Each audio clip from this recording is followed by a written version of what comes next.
Aqui é o professor Joel Alves, diretamente do Rio de Janeiro, a cidade maravilhosa, para a prática da terapia neural em gotas. Sensacional, uma grande honra ter você conosco, é um grande prazer. Eu estou lendo aqui o livro DKV, do Paulo César Sandler, um livro muito especial que nos demonstra como os carros da DKV, que depois virou Auto Union e deu origem à Audi, como esses carros eram especiais, como esses carros tinham personalidade. Aí diz assim, a grande história da Pequena Maravilha.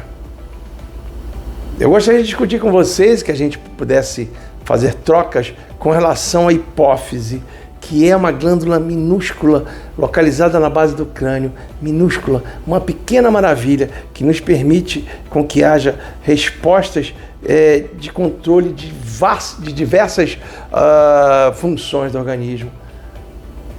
Então, assim como a DKV nos demonstra que a Pequena Maravilha, o DKV Vemag, a Vemaguete, aqueles carros dos anos 50, 60 e 70, o Irapuru, carros sensacionais, tinham uma função de, além de tudo, embelezar a vida, de, além de tudo, fazer com que diversas possibilidades fossem abertas.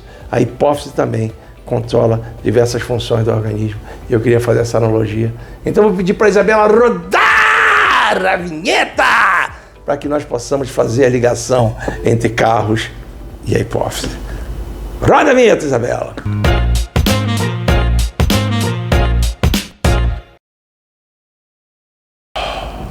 A prática da terapia neural em gotas, falando acerca da hipófise. A hipófise é uma glândula do tamanho de uma ervilha,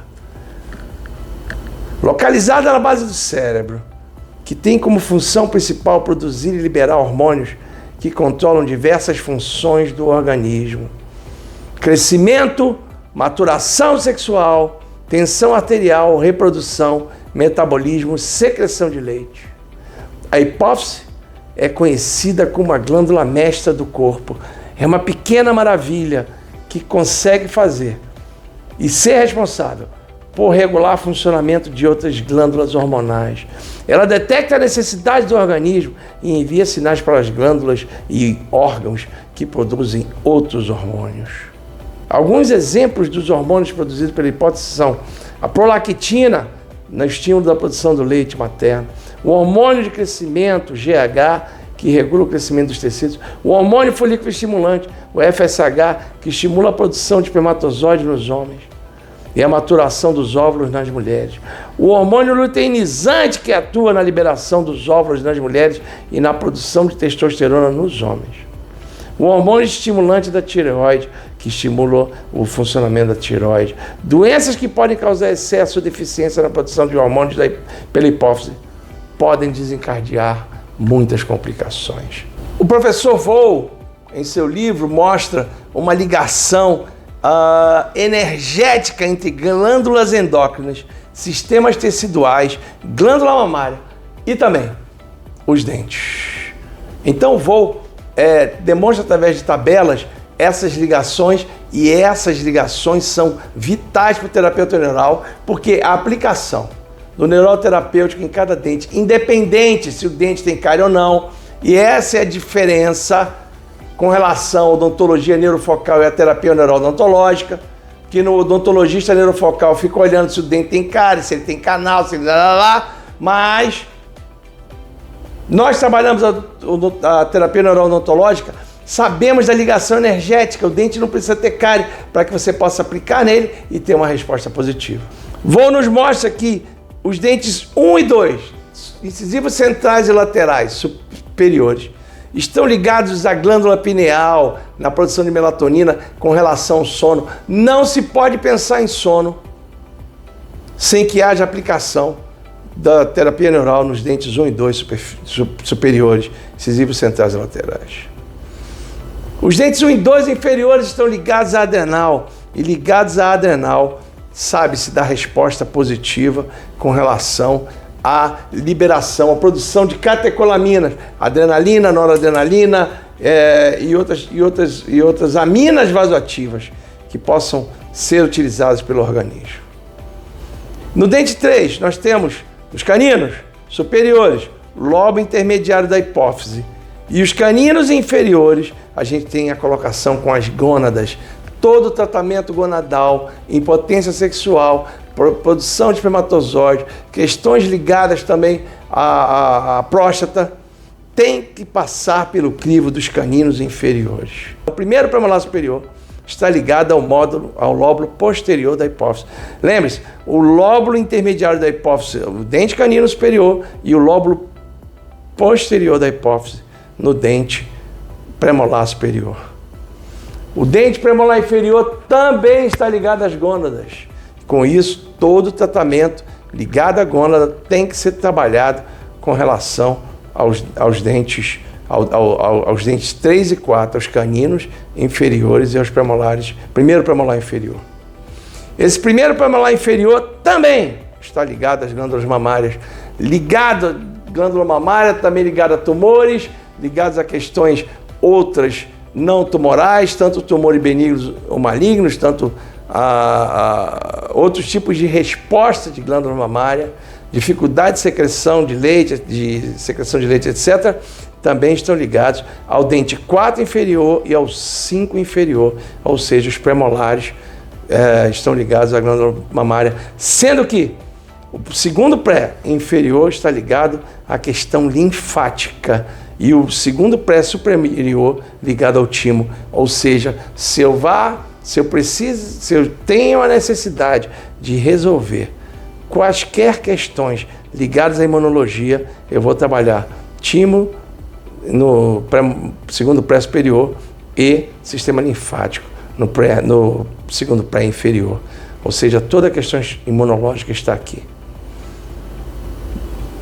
Continuando, os 6 e 7 superiores, o primeiro molar superior trabalha com a tireoide, o segundo molar superior trabalha com a paratireoide.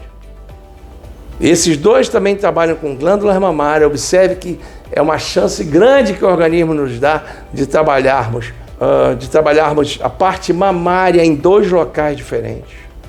Visto como nessa divisão do Fou, do professor Fou, a gente observa que aqui um dente específico está ligado a um órgão, a uma resposta ou um sistema tecidual específico. Isso é maravilhoso, que normalmente os dentes são divididos em cinco partes, né? Em 5 possibilidades: incisivos, caninos, premolares, molares e sisos. Porém, nessa questão das glândulas endócrinas, dos sistemas teciduais e da glândula mamária, a gente entende que, por exemplo, o timo está ligado ao dente, segundo pré-molar superior, e o linfático ao segundo inferior. E a gente tem uma divisão muito mais equânime com relação aos órgãos que são afetados.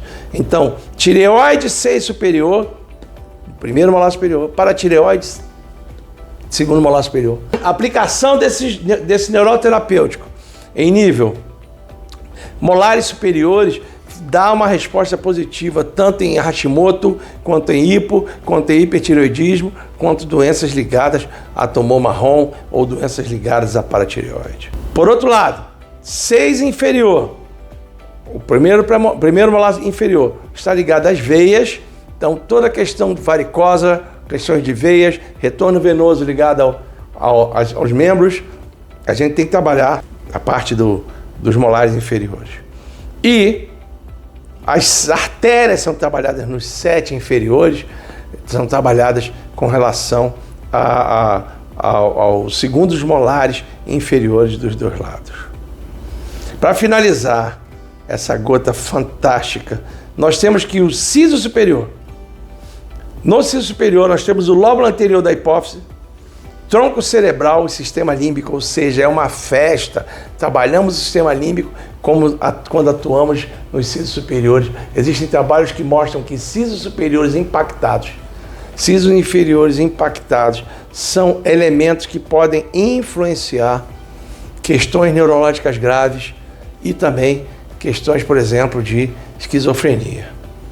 E, por último, a medula e o sistema nervoso autonômico são trabalhados nos sisos inferiores, nos sisos inferiores, nos dentes 38 e 48, Com isso trabalhamos o SNA e a medula. E com isso o professor Voo nos dá um mapa das possibilidades de atuação nos sistemas teciduais, na glândula mamária e nas glândulas endócrinas. Não esquecendo que isso independe de cáries, doença periodontal, de cistos periapicais, de abscessos, de granulomas, ou seja, o dente rígido também sinaliza nessa questão. E com isso a gente separa muito do pensamento da odontologia neurofocal, que parou mais ou menos com o professor Adler nos anos de 1980, com a terapia neuroodontológica, que é extremamente atual, extremamente século XXI. Então, assim como o livro da DKV nos mostra a importância da grande história da Pequena Maravilha, onde carros foram desenhados com designs sensacionais, muito mais interessantes do que os de hoje. Hoje nós vemos carros de chineses, japoneses, coreanos com a mesma cara. Americanos também fazem carros que são muito semelhantes, talvez os alemães se destaquem um pouco. Mas na época da DKV, os carros se destacavam, os carros tinham personalidade. E essas glândulas endócrinas nos demonstram, através da ligação com os dentes também, o design da personalidade humana, de maneira que as pessoas possam entenderem-se enquanto seres, no sentido dos hormônios fazerem diferença, porque a vida é feita também por hormônios. Espero ter feito sentido para você e que a gente possa continuar trabalhando na prática da terapia neural em gotas. Não esqueça de procurar os nossos livros que estão já se esgotando. Terei que fazer novas edições com coisas maravilhosas como o que falamos aqui, aumentando as edições. A terapia neural é infinita. Muitos terapeutas neurais pensam que a terapia neural parou em Honeck. Não parou. Ela foi desenvolvida pelos esses gênios chamados irmão Honeck.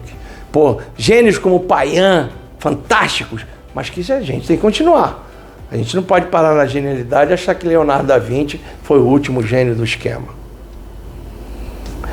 Então, quando a gente faz isso, vocês entendem que o crescimento da terapia neural depende desses estudos, depende dessas respostas. E eu quero que vocês não esqueçam dos nossos cursos à distância. Não esqueçam dos nossos cursos de especialização. Que vocês possam... Espero que vocês tenham curtido a nossa gota e possam ir em paz. A Isabela vai terminar com a música minha. Isabela, termina, deixa passar um pouquinho para que as pessoas possam curtir o arranjo. Tá bom? Vão em paz e a gente se vê na próxima. Obrigado.